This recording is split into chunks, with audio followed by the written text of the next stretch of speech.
ফ্রিজে দুটো ইলিশ মাছের মাথা ছিল, ভেবেছিলাম কচু শাক দিয়ে রান্না করব, কিন্তু কচু শাক তো পেলাম না, তাই শোলা কচু দিয়ে রান্না করতে হলো আমাকে।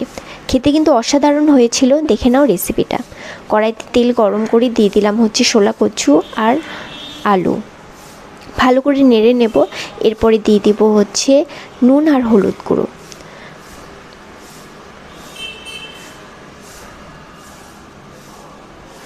আমার শোলা কচু আর আলুটা ভাজা হয়ে গেছে, আমি তুলে নিচ্ছি।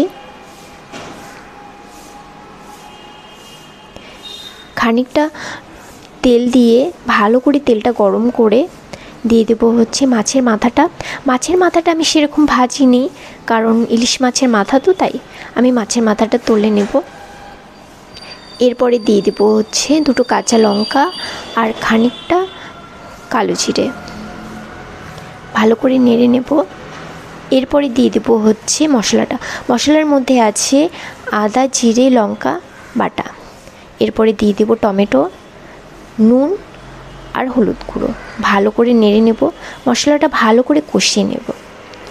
মশলাটা আমার ভালো করে কষানো হয়ে গেছে, খানিকটা জল দিয়ে দেব।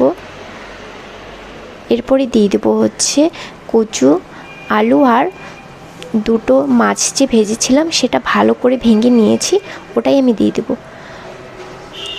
আমার কষানো হয়ে গেছে, দিয়ে দেবো হচ্ছে জল। আমার রেসিপিটা হয়ে গেছে। দেখো কতটা দেখতে ভালো লাগছে, খেতে কিন্তু অসাধারণ হয়েছিল।